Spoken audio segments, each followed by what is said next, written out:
नमस्कार दोस्तों, मेरा नाम है वरद विजय चौहान और मैं आप सभी का मेरे YouTube चैनल में स्वागत कर रहा हूं। दोस्तों, हम में से हर एक कोई चाहता है कि जब भी हमारा सामना मौत से हो तो उसके बाद हमें तुरंत मोक्ष मिल जाए और हमारे लिए स्वर्ग के दरवाजे जो है वो खुल जाए। लेकिन क्या आपने कभी एक ऐसी कहानी सुनी है कि एक इंसान को जीते जी दफना दिया गया है एक छोटे से ह्यूमन एरर की वजह से? एक्चुअली छोटा ह्यूमन नहीं, बहुत बड़ा ह्यूमन एरर था, ऐसे हम कह सकते हैं।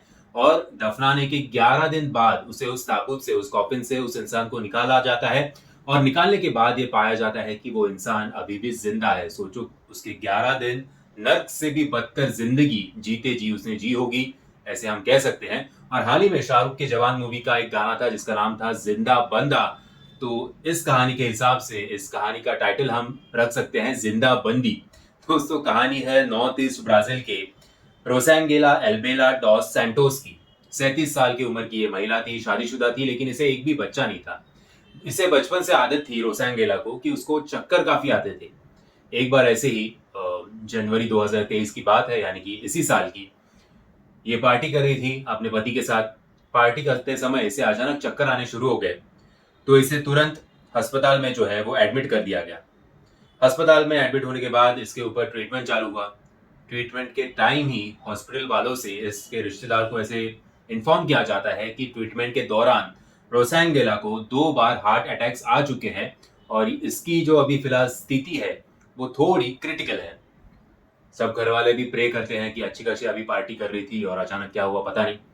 लेकिन कुछ समय बाद घर वालों को ये इन्फॉर्म कर दिया जाता है कि रोसेंगेला जो है वो मर चुकी है और उसकी मृत्यु की वजह जो है वो मल्टीपल ऑर्गन फेलियर्स है। तो जब इसे 2 हार्ट अटैक आए थे, जब हॉस्पिटल में इसका ट्रीटमेंट चालू था, उसके बाद इसके जो ऑर्गन्स है उन्होंने रिस्पॉन्स करना बंद कर दिया और मल्टीपल ऑर्गन फेलियर की वजह से रोसेंगेला की मौत हो गई, ऐसे अस्पताल वालों का कहना था। रोसेंगेला क्योंकि पहले से ही पेशेंट थी, उसकी हिस्ट्री अस्पताल वालों को पता थी, इसलिए उसका पोस्टमार्टम नहीं किया गया और डायरेक्ट इसके डेड बॉडी को रिश्तेदारों के हवाले कर दिया गया। 29 जनवरी 2023 को इसके रिश्तेदारों ने वहां के शमशान में इसको ले गए, जिस शमशान का नाम था रिया कैओ दैस नेव्स।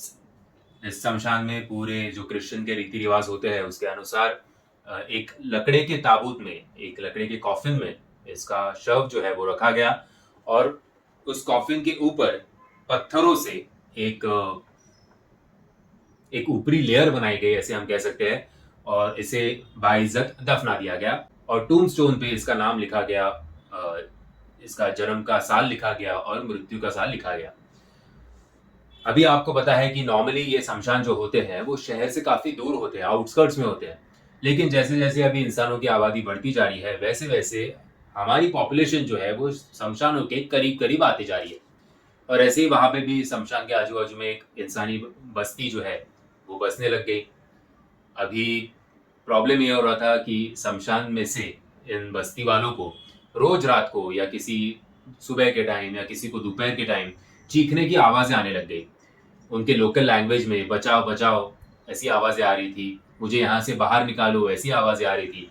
अभी नॉर्मली कोई भी इंसान अगर शमशान से ऐसी आवाज आए तो वो तो डर जाएगा और उसे लगेगा कि ये भूत पिशाच का मामला है। ये सोचकर काफी टाइम तक वो गांव वाले जो है वो शांत रहे। लेकिन आहिस्ते आहिस्ते ये बात सारे गांव वालों में फैलने लगी कि पूरे गांव को ये आवाज आ रही है चीखने की, और वो आवाज जो है वो कब्रिस्तान से आ रही है।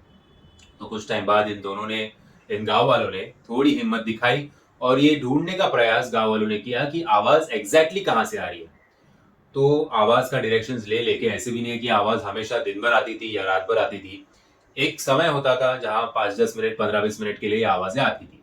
तो जब ये आवाज इन गांव वालों को सुनाई दी तब एक गांव वाले जो है वो कब्रिस्तान की ओर निकल पड़े और किस कब्र में से ये आवाज आ रही है, कौन सी कब्र में से ये आवाज आ रही है, उसके बारे में ढूंढने लग गए। एक टाइम बाद एक कब्र को इन्होंने सर्कल किया। वो कब्र किसी और की नहीं बल्कि अपने रोसेंगेला की ही थी। उस कब्र में से आवाजें आने लग गई। तो गांव वाले सब परेशान कि अभी क्या करें। तो शमशान के स्टाफ को इन्फॉर्म किया गया। शमशान के स्टाफ वाले भी आए।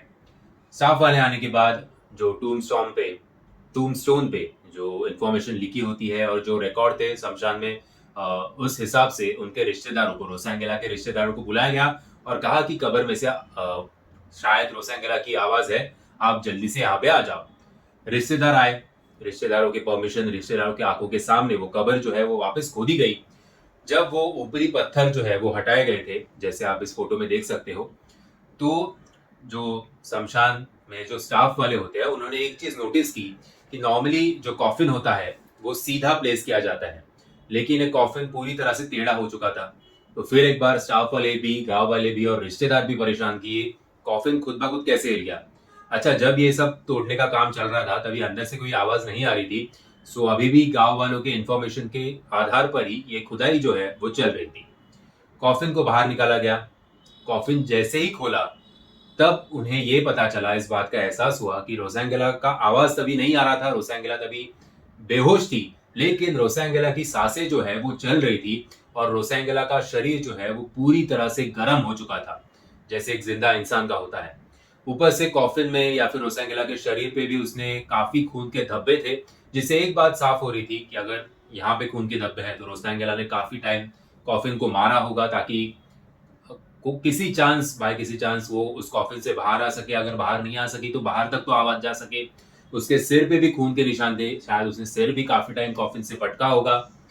अभी नॉर्मली अगर रोसेंगेला मरी हुई होती तो खून तो बाहर आ नहीं सकता। इसका मतलब ये साफ था कि रोसेंगेला जो है वो जिंदा थी, और जस्ट बिकॉज खून बह रहा था, उसका शरीर तपा हुआ था, सांसें चल रही थी, तो फिर एक बार उसे एडमिट किया गया। एडमिट किया गया 9 फरवरी 2023 को। इसको बरी किया गया था 29 जनवरी 2023 को, यानी कि 10 से 11 दिन आप सोचिए उसने एक ऐसे ताबूत में बिताए जहां ना रोशनी होती है, ना ऑक्सीजन भी। उसने कैसे सरवाइव किया 11 दिन बिना ऑक्सीजन के, क्योंकि काफी कम लेवल में वहां पे ऑक्सीजन होता होगा।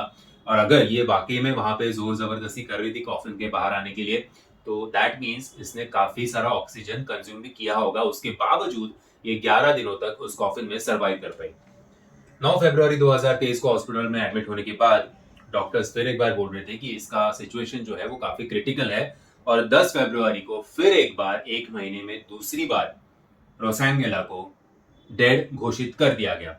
लेकिन पहला जो ह्यूमन एरर हुआ था उसकी वजह से इस बार डॉक्टर किसी भी प्रकार का कोई रिस्क लेना नहीं चाहते थे। रोसेंगेला मरने के बावजूद पूरा एक दिन उसे अंडर ऑब्जर्वेशन रखा गया, और जब 11 तारीख की दोपहर को ये कंफर्म हुआ कि रोसेंगेला की सांसें नहीं चल रही है, नब्ज डिटेक्ट नहीं हो रहे हैं, तो फिर 2 दिन तक मरने के बावजूद अंडर ऑब्जर्वेशन रखना पड़ा रोसेंगेला को, जस्ट टू वेरीफाई कि जो पहली गलती हुई थी वो दोबारा ना हो। फिर एक बार 11 फरवरी को उसे मृत घोषित करने के बाद फिर एक बार उसे उसी जगह पर दफनाया गया। लेकिन इस बार रोसेंगेला की मां ने पुलिस कंप्लेंट की अस्पताल वालों के खिलाफ, और कहा कि इनकी वजह से मेरी बेटी जो है आज हमारे बीच नहीं है। अगर इन लोगों ने अच्छी तरह से मेरी बेटी को ट्रीट किया होता और इसे डेड घोषित करने की जल्दबाजी नहीं की होती, तो शायद आज हमारी बेटी हमारे साथ होती। दोस्तों, ये किस्सा जो है वो इतने अजीबोगरीब ह्यूमन एरर का है जिसे एक्चुअली किसी भी प्रकार की माफी नहीं मिलनी चाहिए। सख्त से सख्त कार्रवाई इन अस्पताल वालों पे होनी चाहिए। और पता नहीं, मुझे तो कुछ सूझ नहीं रहा है कि एक इंसान जिसे डेड घोषित किया जाता है, उसकी सांसें जब तक उसको दफनाया नहीं जाता है अगले दिन तक, तब तक नहीं चलती। जब उसे दफनाया जाता है उसके बाद उसके अंदर जान आ जाती है, वो बेचारी 11 दिनों तक सरवाइव करती है। लेकिन जब वो फिर एक बार इंसानी बस्ती में आती है, तो फिर एक बार शायद हम इंसानों का रूप देख के वो फिर एक बार सांस लेना छोड़ देती है। दोस्तों, मैं आशा करता हूँ आपको ये कहानी पसंद आई होगी। अगर आपको ये वीडियो पसंद आया होगा तो याद से वीडियो को लाइक, शेयर और चैनल को सब्सक्राइब करना मत भूलना। जय हिंद, जय महाराष्ट्र।